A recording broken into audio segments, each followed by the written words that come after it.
बिस्मिल्लाहिर्रहमानिर्रहीम। सूरतुल बक़रा आयत नंबर 154। वला तक़ूलू लिमन युक़तल फ़ी सबीलिल्लाहि अम्वात बल अहयाउन वलाकिन ला तशऊरून। तर्जुमा कंज़ुल ईमान।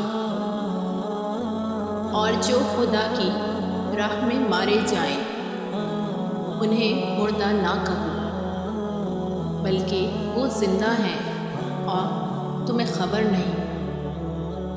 And those who are slain in the path of Allah, do not say that they are dead.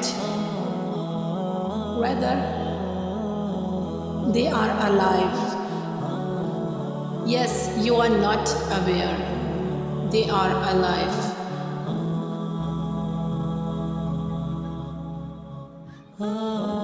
Thanks for watching. Please like, share and subscribe my channel for more videos. Thanks.